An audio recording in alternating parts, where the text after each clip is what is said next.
BS with චින්තකස YouTube channel වෙත ඔබ සාදරයෙන් පිළිගන්නවා. ව්‍යාපාර අධිරි විෂයේ 13 වෙනි නිපුණතාවය මෙහෙයුම් කළමනාකරණය නිපුණතාවයේ අද මම ඔබ සමග සාකච්ඡා කරනවා කම්මල් පිරියත සැලසුම් වර්ග. දැන් මම මෙම නිපුණතාවයේ ඉගෙනුම්ඵල කීපයක් කතා කරලා තියෙන්නේ. ඒක නිෂ්පාදන ක්‍රම පිළිබඳව ඔබට සාකච්ඡා කරලා තියෙන්නේ. මෙම වීඩියෝවේ මම සාකච්ඡා කරනවා 13.2 නිපුණතාවයේ ඒ කියන්නේ භාණ්ඩ නිෂ්පාදන ක්‍රම විමසා බලමින් යෝග්‍ය නිෂ්පාදන ක්‍රමයක් යෝජනා කරයි කියන නිපුණතා මට්ටම යටතේ මෙන්න මේ කම්මල් පිරියත සැලසුමක අවශ්‍යතාවය පෙන්වා දෙයි. කම්මල් පිරියත සැලසුම් වර්ග පැහැදිලි කරයි. ඒ ඉගෙනුම් ඵල දෙක මම මෙම වීඩියෝවේදී සාකච්ඡා කරනවා. එහෙනම් අපි හඳුනා ගනිමු මෙහෙයුම් පිරියතක් කියන්නේ මොකක්ද කියලා. නිෂ්පාදන සැලසුම්කරණය යටතේ ස්ථානය පිළිබඳ තීරණයක් ගැනීමෙන් අනතුරුව ඊළඟට සලකා බැලිය යුතු කාර්ය වෙන්නේ පාසුකම් සහිත පිරියතක් නිර්මාණය කිරීම. එනම් කාර්යක්ෂමව හා සඵලදායීව මෙහෙයුම් කටයුතු සිදු කිරීමට අවශ්‍ය කාර්ය මධ්‍යස්ථාන, ද්‍රව්‍ය, උපකරණ හා සහාය දෙපාර්තමේන්තු මනා ලෙස පිළියෙල කර ගැනීමයි. එහෙම නැත්නම් භාණ්ඩ නිෂ්පාදනය සඳහා භෞතික සම්පත් හිස් අවකාශය තුල මනාව ස්ථානගත කිරීමයි. ද්‍රව්‍ය භාවිතා කිරීමේ කාර්යක්ෂමතාවය, යන්ත්‍ර උපකරණ භාවිතා කිරීමේ කාර්යක්ෂමතාවය සහ සේවක ආකල්ප මෙම පිරියත කෙරෙහි ඍජුවම බලපානවා. ඒ අනුව අපි පිරියත කියලා කියන්නේ අර කාර්යක්ෂම නිෂ්පාදන ක්‍රියාවලියක් සකස් කිරීම සඳහා කාර්ය වැඩපොළ මධ්‍යස්ථාන, ද්‍රව්‍ය, යන්ත්‍ර, උපකරණ, සහාය සේවා යනාදී සැලසුම් කිරීම සහ ඒවා මනා ලෙස ස්ථානගත කිරීම තමයි මෙහෙයුම් පිරියත සැලසුම කියලා අපි හඳුන්වා දෙන්නේ. දැන් ඔබට පැහැදිලි ඇති මෙතන තියෙන මේ කර්මාශාලා භූමිය තුල ඒ යන්ත්‍ර, කාර්ය, වැඩපොළ මධ්‍යස්ථාන, උපකරණ, සහාය සේවා මේවා ස්ථානගත කරලා තියෙන අයුරු. එහෙනම් අපි මෙහෙයුම් පිරියත කියලා කියන්නේ කාර්යක්ෂම නිෂ්පාදන ක්‍රියාවලියක් සකස් කිරීම සඳහා කාර්ය වැඩපොළ මධ්‍යස්ථාන, ද්‍රව්‍ය, යන්ත්‍ර උපකරණ, සහාය සේවා යන ආදී සැලසුම් කිරීම මෙහෙයුම් පිරියත සැලසුම් කිරීම කියලා අපි කියනවා. ඊළඟට අපි බලමු මේ පිරියත සැලැස්මක තියෙන වැදගත්කම මොකක්ද කියලා. පිරියත සැලැස්මක තියෙන වැදගත්කම අපි කතා කරාම ද්‍රව්‍ය හා යන්ත්‍ර භාවිතා කිරීමේ කාර්යක්ෂමතාවය වර්ධනය වෙනවා. මොකද අපි ද්‍රව්‍ය, යන්ත්‍ර මේවා මනා ලෙස ස්ථානගත කරනවා. එතකොට ඒවා අපිට අඩු කාලයකින් සම්පත් නාස්තිකින් තොරව කාර්යක්ෂමතාවය වර්ධනය වන පරිදි පාවිච්චි කරන්න පුළුවන් වෙනවා. ඊළඟට අපි ඉඩකඩ වලින් උපරිම ප්‍රයෝජන ගැනීමට හැකි වෙනවා. දැන් ඔබට ඔබේ කාමරය නැවත පිළිවෙලකට සකස් කරාම ඒවා නිසි පරිදි ඒවට නිසි ස්ථානයක් ලබා දීලා ස්ථානගත කරාම සමහර විට ඔබට කාමරේ ඉඩකඩ වැඩි වෙන්න පුළුවන්. එතකොට අපි අර මම ඉස්සලා කිව්වා වගේ අපි වැඩ කටයුතු කරනකොට අපේ කාර්යක්ෂමතාව වුණත් එතනදී වර්ධනය වෙනවා. ඉඩකඩ වලින් උපරිම ප්‍රයෝජන ගැනීමටත් හැකියාව වේතුනි ලැබෙනවා. ද්‍රව්‍ය භාවිතා කිරීමේ පිරිවැය අඩු කරගන්න පුළුවන්. දැන් එතකොට අපි යම් සේවකයන් චලනය ඊළඟට යම් ද්‍රව්‍ය හොයා ගැනීම, අමුද්‍රව්‍ය හැමයාගෙන යාම, යන්ත්‍ර පාවිච්චි කිරීම, එතකොට මේවා පාවිච්චි කරන්න ගතවන කාලය අඩු වෙනවා. කාලය කියන්නේ ධනය. ඒක නිසා මේ ද්‍රව්‍ය භාවිතා කිරීමේ පිරිවැය තුලින් අඩු කරගන්න පුළුවන්. ඊළඟට ද්‍රව්‍ය හා සේවකයන් චලනය වීමේදී ඇතිවිය හැකි බාධා අවම වෙනවා. දැන් අපි දන්නවා ද්‍රව්‍ය, සේවකයෝ මේවා නිසි පරිදි ස්ථානගත කරලා තිබ්බේ නැත්නම් සේවකයෝ වැඩ කටයුතු කරනකොට අනුතුරු ඇති වෙන්න පුළුවන්. බාධා ඇති වෙන්න පුළුවන්. ඉතින් ඒ අනුතුරු බාධා අවම කරගන්න පුළුවන්.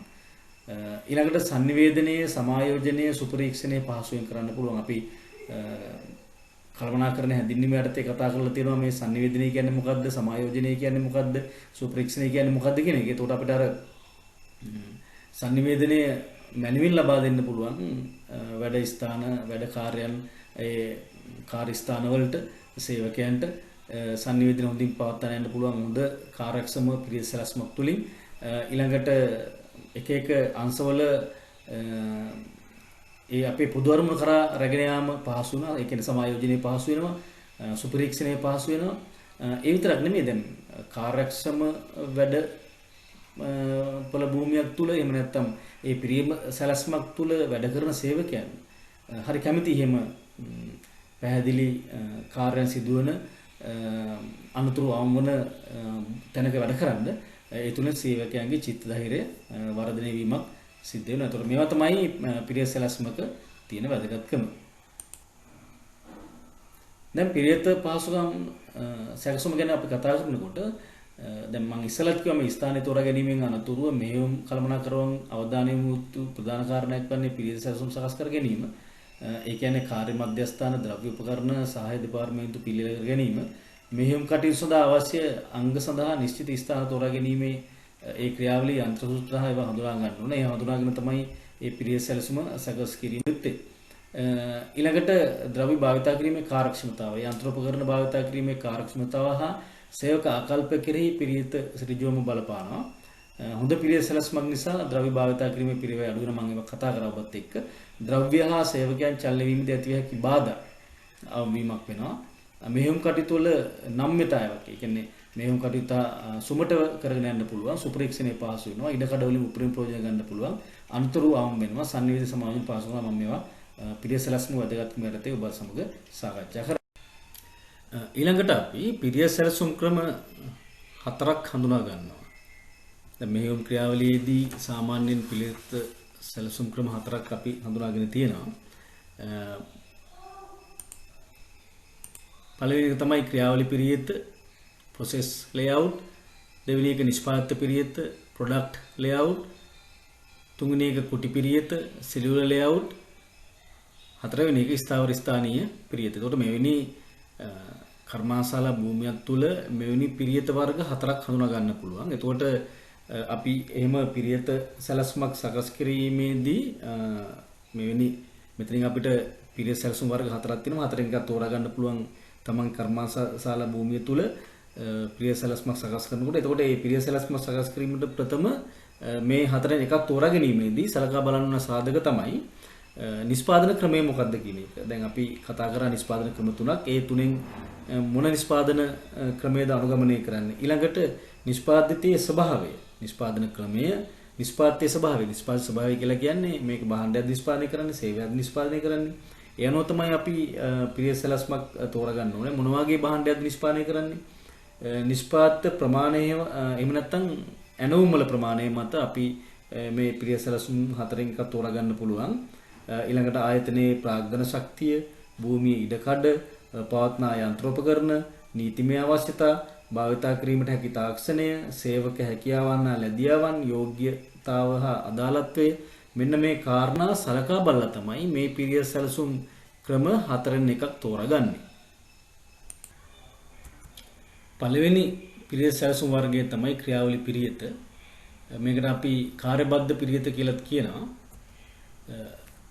නිෂ්පාදන ක්‍රියාවලියේ එක් අධීරයක් සම්පූර්ණ කිරීමට අවශ්‍ය සියලු දේ එක් ස්ථානයක සිදුවන ආකාරයට පිරිත පිළිල කිරීම ක්‍රියාවලි පිරිත කියලා අපි කියනවා.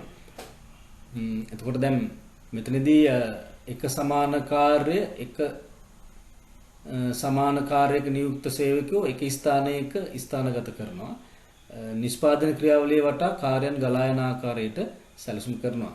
දැන් අපි මේක පැහැදිලි කරගමු උදාහරණයකින්. ක්‍රියාවලි පිරිත අපි උදාහරණ වලින් පැහැදිලි කරගනිමු. දැන් මෙතන මේ නිෂ්පාදන ක්‍රියාවලිය බලන්න පැහැදිලිව පරීක්ෂාවෙන් බලන්න. දැන් මෙතනදී මේ නිෂ්පාදන ක්‍රියාවලියේදී රිසීවින් කියලා කියන්නේ ඒකට වෙනම දෙපාර්තමේන්තුවක් අමුද්‍රව්‍ය ලබා ගැනීම සඳහා ඊළඟට මෙතන සවි කරලා තියෙනවා මේ L අකුරින් කියන්නේ මේ ලේත් මැෂින්. එහෙම නැත්නම් අපි ඒකට වෙනම දෙපාර්තමේන්තුවක් ලේත් ඩිපාර්ට්මන්ට් කියලා. ලේත් මැෂින් කියලා කියන්නේ ලියවන යන්ත්‍ර. එතකොට ලියන යන්ත්‍ර සියලුම ලියන යන්ත්‍ර මෙතන සවි කරලා තියෙනවා. ඊළඟට මිලින් කියලා කියන්නේ මිශ්‍ර කිරීම. එහෙම නැත්නම් ඇඹරීම. එවැනි යන්ත්‍ර ඒ දෙපාර්තමේන්තුවේ මිලින් ඩිපාර්ට්මන්ට් එකේ ඇඹරුම් යන්ත්‍ර සවි කරලා තියෙනවා. එහෙම නැත්නම් මිශ්‍ර කරන යන්ත්‍ර සවි කරලා තියෙනවා. ඊළඟට ඩ්‍රිලින් දෙපාර්තමේන්තුවේ මේ අංශේ විදින යන්ත්‍ර සවි කරලා තියෙනවා. ඊළඟට ග්‍රයින්ඩින් අපි ඒකට ගානවටත් කියනවා උපදමනවටත් කියනවා. ග්‍රයින්ඩින් මැෂින් මෙතන සවි කරලා තියෙනවා. ඒකට වෙනම දෙපාර්තමේන්තුවක්. ඊළඟට තින්ත ගාන යන්ත්‍ර ඒකට වෙනම දෙපාර්තමේන්තුවක් තියෙනවා. ඒ යන්ත්‍ර සවි කරලා තියෙනවා. ඊළඟට භාණ්ඩ විවිධ කොටස් නිර්මාණය කරලා එකලස් කරන අංශයක් වෙනම ඇසෙම්බලි කියලා වෙනම අංශයක් තියෙනවා. ඊළඟට ෂිපින් කියන්නේ වෙළඳපොළට යැවීම.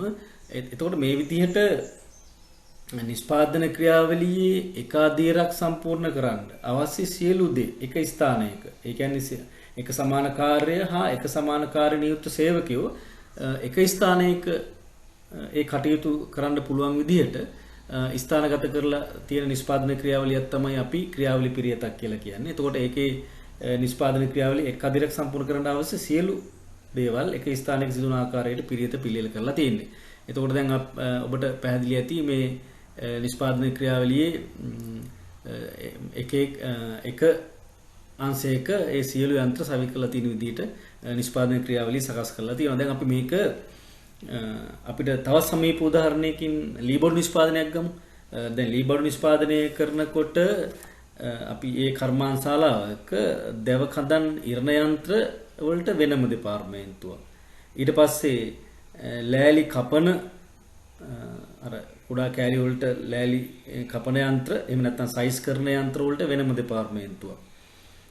ඊළඟට ලී ගාන උපදමන මැෂින් වෙනම දෙපාර්තමේන්තුවක. ඊළඟට මේ සියල්ල අවසානයේ ගාලා උපදාපනලා පොලිස් කරන යන්ත්‍ර වෙනම දෙපාර්තමේන්තුවක.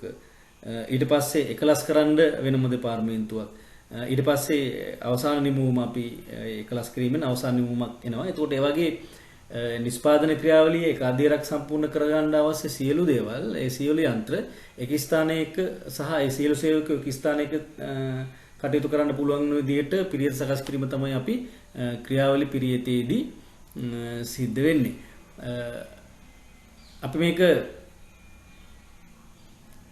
නැවත පරීක්ෂා කරලා බැලුවොත් එහෙම දැන් බලන්න ක්‍රියාවලි පිරියත තවත් අපි උදාහරණයකින් කතා කරමු. මේ ඇඟලුම් කර්මාන්තශාලාවක මෙහි ඔබට පේනවා මෙතන ඇඟලුම් මෝස්තරය නිර්මාණය කරන සහ යන්ත්‍ර සහ නිර්මාණය කරන පුද්ගලයෝ එකට වෙනම දෙපාර්තමේන්තුවක් වෙනම අංශයක්. ඊට පස්සේ මෝස්තරය කපනවා මෙතන කටින් ඒ දෙපාර්තමේන්තුවේ මැෂින් සහ ඒ යන්ත්‍ර සහ පුද්ගලයෝ එතන ඉන්නවා. ඊට පස්සේ පැටර්න් එක මෙතන ඒ කියන්නේ ඇඳුම් මෝස්තරේ රටාව නිර්මාණය වෙනවා මෙතනදී ඒ අංශෙදී. ඊට පස්සේ ඒක මෙතෙන්ට එනවා ටේලරින් මේ අංශෙදී ඒ ඇඳුම මැසීම කරනවා. ඒ මැෂින් සහ ශ්‍රමය එතන ස්ථානගත වෙලා තියෙනවා. ඊට පස්සේ මෙතන අයන් කිරීම ඒ වෙනම දෙපාර්තමේන්තුවක් ඒකට. ඊට පස්සේ මෙතන ඇඟලුම් ගබඩාව ක්ලෝතින් ස්ටෝර් එක එතන තියෙනවා. එතකොට නිෂ්පාදන ක්‍රියාවලිය එකාදීරක් සම්පූර්ණ කරන්න අවශ්‍ය සියලු දේවල් එතන ස්ථානගත වෙලා තියෙනවා. ඒ කියන්නේ නිෂ්පාදන ක්‍රියාවලිය එකාදීරක් සම්පූර්ණ කිරීමට අවශ්‍ය සියලු දේ සියලු ශ්‍රමය එක ස්ථානයක සිදුවන ආකාරයට තමයි පිරියත සකස් වෙලා තියෙන්නේ. ක්‍රියාවලිය පිරියතට තවත් උදාහරණයක් මේ උදාහරණුත් ඒකමයි කියන්නේ. දැන් මේ එකම ගොඩනැගිල්ලක ඇතුලේ විවිධ දෙපාර්තමේන්තු ඇති කරලා රූම් නම්බර් 1 2 3 4 5 6 ඒ විදිහට තමයි නිෂ්පාදන ක්‍රියාවලිය සකස් කරලා තියෙන්නේ. එතකොට painting department, assembly, machine shop department, receiving department, shipping department, testing. එතකොට ඒ වගේ නිෂ්පාදන ක්‍රියාවලියේ එකාදීරක් සම්පූර්ණ කරන්න අවශ්‍ය සියලු දේ එක ස්ථානයක ස්ථානගත වන පරිදි තමයි නිෂ්පාදන ක්‍රියාවලිය සකස් කරලා තියෙන්නේ. අපි ක්‍රියාවලි පිරියතේ වාසි කතා කළොත් එහෙම සේවා සපයන ආයතන සඳහා ක්‍රියාවලි පිරියත යෝග්‍යයි. ඒ කියන්නේ අපි දැන් බැංකුවක් ගත්තොත් එහෙම බැංකුවක විවිධ දෙපාර්තමේන්තු වල තමයි වැඩ කටයුතු සිද්ධ වෙන්නේ විවිධ අංශවල. අපි උදාහරණයක් මේ බැංකුවෙම කතා කරොත් එහෙම බැංකුවට තැන්පතු කරන්න දෙන අයට වෙනම අංශයක්, මුදල් ආපසු ගන්න දෙන අයට වෙනම අංශයක්, ඊළඟට ණය ගන්න දෙන අයට වෙනම අංශයක්, ඊළඟට කල්බදු පාසුකම් ලබා ගන්න, උකස් පාසුකම් ලබා ගන්න, උපදේශන පාසුකම් ලබා ගන්න ඒ වෙනම දෙපාර්තමේන්තු ඇති කරලා ඒ සේවා නිෂ්පාදන ක්‍රියාවලිය සම්පූර්ණ කරලා තියෙනවා. ඒකට අපිට සේවා සපයන ආයතනය සඳහා යෝග්‍යයි. රෝහලකටත් මේ ක්‍රියාවලි පිරියත ඊටාම රෝහලක තියෙන්නේ ක්‍රියාවලි පිරියතම තමයි. යන්ත්‍ර ක්‍රියාවිරහිත වීම නිසා ඇතිවන වැඩ ඇන හිටීම වළක්වා ගන්න පුළුවන්. දැන් මේක බලන්න දැන් අපි මෙතන එක යන්ත්‍රයක් ඇන හිටියොත් තව යන්ත්‍ර තියෙනවා. එහෙනම් මේ යන්ත්‍ර ක්‍රියාවිරහිත වීම නිසා ඇතිවන වෙන හිටීම වළක්වා ගන්න පුළුවන්. එක යන්ත්‍රයක් කරනකොට තව යන්ත්‍ර ඒක එතන ස්ථානගත වෙලා තියෙනවා. ඊළඟට සේවකයන්ට විවිධ කාර්ය කිරීමට ඇති හැකියාව නිසා සේවයේ නීරස නොවීම. දැන් මේ දෙපාර්තමේන්තුවේ වැඩ කරලා තව දෙපාර්තමේන්තුවකට මාරු කරලා ඒ සේවය උගන්වන්නත් පුළුවන්. ඒ කාර්යය උගන්වන්නත් පුළුවන්, පුහුණු කරන්නත් පුළුවන්. එතකොට සේවකයන්ට මේ සීළු කාර්ය ඉගෙන ගන්න පුළුවන්, පුහුණු වෙන්න පුළුවන්. සේවයේ නීරස වෙන්නේ නැහැ එතකොට. ඒ වගේම තමයි නිෂ්පාදන ක්‍රියාවලිය නම් මෙසීලි. දැන් මේකේ බලන්න දැන් එක නිෂ්පාදනයක් කරනකොට යන විදිය දැන් ඒක මෙහෙම ඒක වෙනස් වෙන්න පුළුවන්. දැන් ඊළඟ එකේදී වෙනස් ඒක. එතකොට දැන් ලේත් ඩිපාර්ට්මන්ට් එකට යන්න නැතුව ඕනනම් ග්‍රයින්ඩින් එකට ගිහිල්ලා ආපහු මේකට යන්නත් පුළුවන්. එහෙම නැත්නම් ඉස්සරහා මිශ්‍ර කරලා ඊට පස්සේ ලේත් කරලා එහෙම යන්න පුළුවන්. එතකොට මේ නිෂ්පාදන ක්‍රියාවලිය නම් මෙසීලි වෙනස් කරන්න පුළුවන්. ඊළඟට ආයතන සුපරීක්ෂණයක් අවශ්‍ය නොවීම සේවකයෝ අතර කාර්යයන් මාරුලා ඒ වැඩ කටයුතු කරන්න පුළුවන්. ඒ වගේ වාසි අපිට මේකේ දකින්න ලැබෙනවා. ඒ වගේම ක්‍රියාවලි පිරියතේ අවාසි ගත්තොත් එහෙම නිෂ්පාදන ප්‍රමාණය වෙනස් වන නිසා අවශ්‍ය අමුද්‍රව්‍ය පුරෝගතනය කරන්න බෑ. මොකද නිෂ්පාදන ක්‍රියාවලිය අපි යන පිළිවෙල වෙනස්. ඒක වෙනස් වෙමින් ගතික බවක් තියෙන නිසා අපිට අමුද්‍රව්‍ය ප්‍රමාණය හරියටම පුරෝගතනය කරන්න බෑ මේකෙදී. ඊළඟට මේ හැම අංශයකම දැන් මෙතන ගබඩාවක් තියෙනවා. ඊට පස්සේ මෙතන මේ ලේත් ඩිපාර්ට්මන්ට් එකේ ලියවන වැඩ කරලා ඉවරලා අමුද්‍රව්‍ය මෙතන ගබඩා කරලා තියන්න ඕනේ. ඊට පස්සේ මිලින් ඩිපාර්ට්මන්ට් එකේ වැඩ කරලා එතනත් අමුද්‍රව්‍ය ගබඩා කරලා තියෙනවා. මේ ඩ්‍රිලින් ඩිපාර්ට්මන්ට් එකේ වැඩ කළාත් අමුද්‍රව්‍ය ගබඩා කරලා තියෙනවා. ඒකට මෙතනදී අර අර්ධනිමි ද්‍රව්‍ය වර්ධනය වෙනවා. ඒ කියන්නේ හැමතැනම ගබඩා පාසුකම් අවශ්‍ය වෙනවා. මේ හැම දෙපාර්තමේන්තුවකම අපි මේක ඊළඟ පිරියත සැලසුම් වර්ගත් එක්ක කතා කරනකොට ඒක පැහැදිලි වෙයි. මේ හැම දෙපාර්තමේන්තුවකම අමුද්‍රව්‍ය ගබඩා කරලා ඒ කියන්නේ මේ ලියවන වැඩ ඉවර කරලා එතන අමුද්‍රව්‍ය ගොඩ ගහලා තියෙනවා. මෙතන මිලින් වැඩ ඉවර කරලා ඒ කියන්නේ මිශ්‍ර කරන වැඩ ඉවරලා එතන අමුද්‍රව්‍ය ගොඩ ගන්නවා. එතකොට අර්ධනිමි ද්‍රව්‍ය වර්ධනය වෙනවා. පිරියත සැලැස්ම සඳහා ඉඩකඩත් වැඩි ප්‍රමාණයක් යනවා මේකෙදි. එකක පිරිවැය ඉහළ යන්න පුළුවන්. මේ ක්‍රියාවලි පිරියතේදී විශාල මැෂින් යන්ත්‍ර ප්‍රමාණයක් සහ විශාල ශ්‍රමයක් අවශ්‍ය වෙනවා. එතකොට සමහරලාට මේකේ එක අවශ්‍යයක් තමයි මේ හැම යන්ත්‍රයකින්ම වැඩ වෙන්න තියෙන සම්පත් ඌණු උපයනක් ඇති වෙන්නත් පුළුවන්. ඊළඟ පිරියත සැලසුම් වර්ගය තමයි නිෂ්පාදිත පිරියත. දැන් මෙහිදී සමස්ත නිෂ්පාදන ක්‍රියාවලිය එක් කාර්ය ස්ථානයකින් ඊළඟ කාර්ය ස්ථානයට අඛණ්ඩව රේඛීය අනුපිළිවෙලට ගණා යන ආකාරයට පිරිය සකස් කිරීම තමයි නිෂ්පාදිත පිරියත කියලා කියන්නේ. සමස්ත නිෂ්පාදන ක්‍රියාවලිය එක් කාර්ය ස්ථානයකින් ඊළඟ කාර්ය ස්ථානයට රේඛීය ගලා යන ආකාරයට පිරිය සකස් කරනවා. මෝටර් රථ නිෂ්පාදනයේ සාමාන්‍ය සිදුවන නිෂ්පාදිත පිරියත ක්‍රමයට අපි මේක බලමු උදාහරණ වලින් සාකච්ඡා කරලා.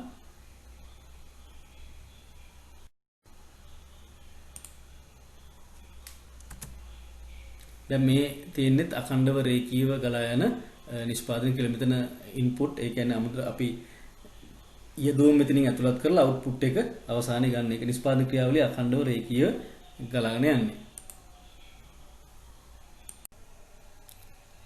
මේ තියෙන ඇඟලුම් නිෂ්පාදන ආයතනයක මේ නිෂ්පාදිත පිරියත සකස් කරලා තියෙනවා. ඒ ක්‍රියාවලි පිරියත විදිහට සකස් කරන්න පුළුවන්. නිෂ්පාදිත පිරියත සැලැස්මක් හදන්න පුළුවන්. මේ පැෂන් එක ඩිසයින් කරලා ඉවරලා ඒක මෝස්තරය ඇඳලා කපලා ඊට පස්සේ මහලා ඒ අවසාන නිමූම සකස් වීම දක්වා අඛණ්ඩව රේඛීය ගලා යන ක්‍රමයට නිෂ්පාදන පිරියත සකස් කරන්න පුළුවන්.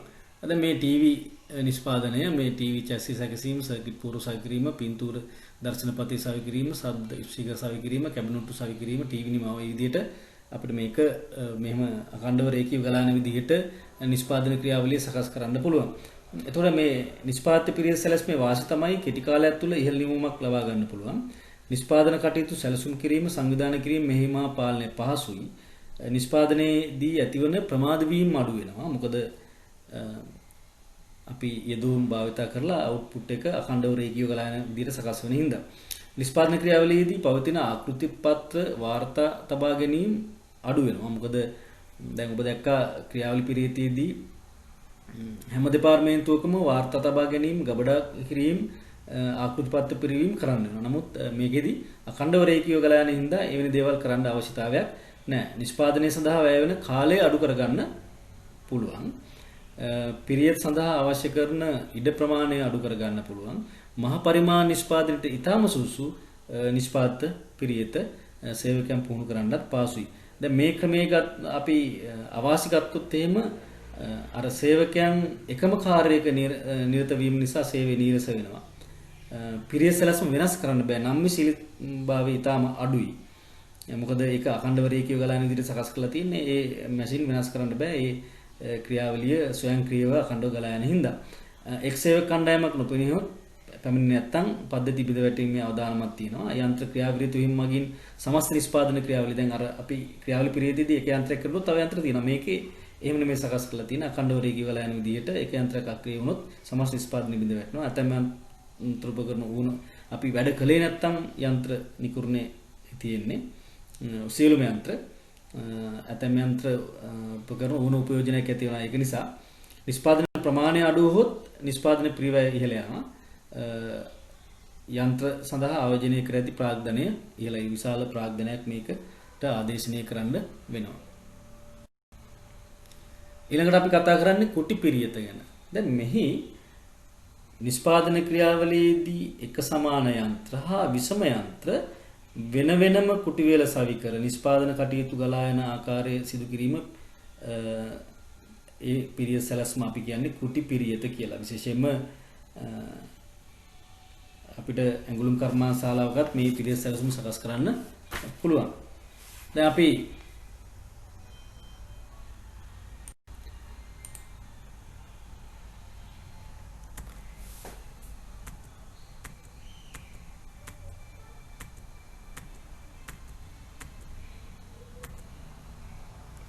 මේ විදිහට මම අර ඉස්සලා සඳහන් කරු මේ lathe machine, grinding machine, milling machine, drilling machine, painting එක කුටියක සවි කරනවා. එතකොට මේ කුටියේ නිෂ්පාදනයේ එක ආදිරක් සම්පූර්ණ කරන්න පුළුවන්. මේ කුටියේ තව ආදිරක් සම්පූර්ණ වෙනවා. මේ කුටියේ තව ආදිරක් සම්පූර්ණ වෙනවා. මේ කුටියේ තව ආදිරක් සම්පූර්ණ වෙලා සමස්ත නිෂ්පාදනයක් එක භාණ්ඩයක් නිෂ්පාදනය කරන්න පුළුවන්. එක කුටියක සමාන හා විෂම යන්ත්‍ර මේකේ සවි කරලා තියෙනවා. මේ ක්‍රමයට අපි කියන්නේ කුටි පිරියත කියලා. අපිට කුටි පිරියතට තවත් උදාහරණ මේ විදිහට ඉදිරිපත් කරන්න පුළුවන්. මේ වගේ කුටියක් තුල සමාන සහ විෂම යන්ත්‍ර සවි කරලා නිෂ්පාදන ක්‍රියාවලිය සකස් කරලා අවසාන නිෂ්පාදිතය ඇති කරන මේ ටූල්ස් 1 2 3 4 5 කියලා කියන්නේ ඒ සමාන සහ විෂම යන්ත්‍ර. එක එක යන්ත්‍ර හැම කුටියකම මේ යන්ත්‍ර සවි කරලා තියෙනවා. මේ තේවිදී කුටි පිරියතක්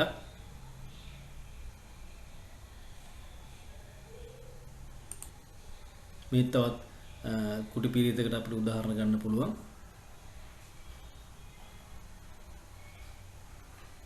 සෙල් 1, සෙල් 2, සෙල් 3, සෙල් 4, සෙල් 5 එම කුටි වල සවි කළා. ඊළඟට ස්ථාවර ස්ථානීය පිරියත. දැන් මෙතනදී නිෂ්පාදනය කරන ලබන භාණ්ඩ සඳහා අවශ්‍ය ද්‍රව්‍ය, ශ්‍රමය, උපකරණ, බලය යනාදී සියලු යෙදූ නිෂ්පාදනය කරන ස්ථානයට ගෙන ඒම ස්ථාවර ස්ථානීය පිරියත පාසුකම් කියලා කියන විශේෂයෙන්ම ගොඩනැගිලි, නැව් මේ වගේ නිෂ්පාදනය කරනකොට ඒ නිෂ්පාදනය කරන ස්ථානයට සියලු දේවල් රැගෙන ඉන්න ඕනේ. දැන් අපි මේක තවත් පැහැදිලි කරගමු මෙහෙම. මේ තියෙන දැන් මේ නැවක් නිෂ්පාදනය කරන්න අවශ්‍ය සියලු දේවල් එතෙන්ට ගේන්න ඕනේ. ඉතින් දැන් නැවක් තැනීමේ ක්‍රියාවලියේදී සාමාන්‍ය කොන්ත්‍රාත්කරු නිර්මාණ ශිල්පීන්ගේ සේවාව, ජලනල කාර්මික සේවා, ශ්‍රමිකයෝ, උපකරණ, ද්‍රව්‍ය, ඉංජිනේරු, යාන්ත්‍රික සියලු සේවා එතෙන්ට ගෙනල්ලා තමයි මේ නිෂ්පාදනය කරන්න වෙන්නේ. ඒකට එතන සැදෙන පිරියත ස්ථාවර ස්ථානීය පිරියත කියලා කියනවා. දැන් මේ ස්ථාවර ස්ථානීය පිරියතට තව උදාහරණයක්. මේ ගුවන් යාන නිෂ්පාදනයේදී ඒ ගුවන් යානය හදන්න අවශ්‍ය සියලු දේවල් එක තැනකට ගේන්න ඕනේ. දැන් අපි මේ ස්ථාවර ස්ථානීය පිරියතට තවත් උදාහරණ.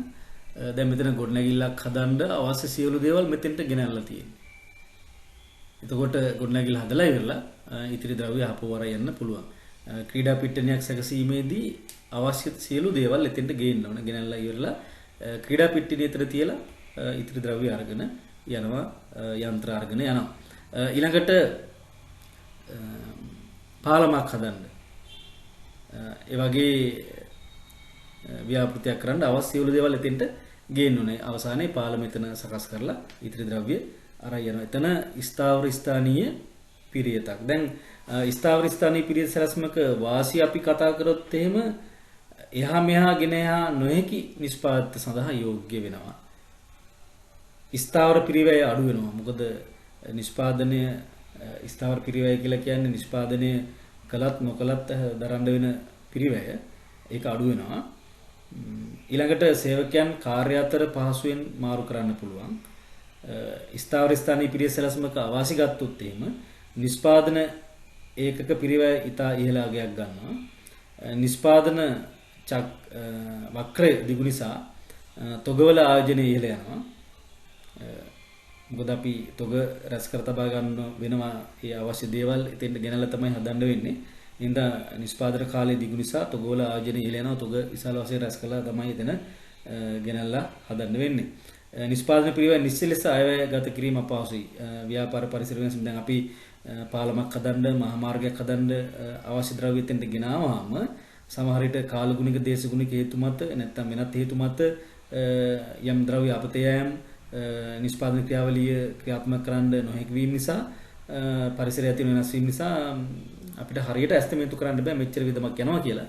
මොකද ඒ හේතු මේක පරිසරයේ වෙනස් වීම නිසා දැන් අපි හිතමු පාරක් හදන්න මහා මාර්ගයක් හදන්න එතෙන්ට අමුද්‍රව්‍ය ගෙනාවාම වැස් නිසා ඒවා හේදිලා යන්න එහෙම පුළුවන්. ඉතින් ඒ වගේ නිසා නිෂ්පාදන පිරිවැය නිශ්චිත ලෙස අයවැයගත කරන්න අපහසුයි.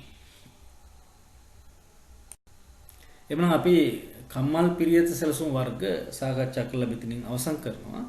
අපි නැවතත් මෙහෙයුම් කළමනාකරණේ තවත් වීඩියෝයක් තුලින් ඔබට මෙහෙයුම් කළමනාකරණය පිළිබඳව සාකච්ඡා කරන්න බලාපොරොත්තු වෙනවා.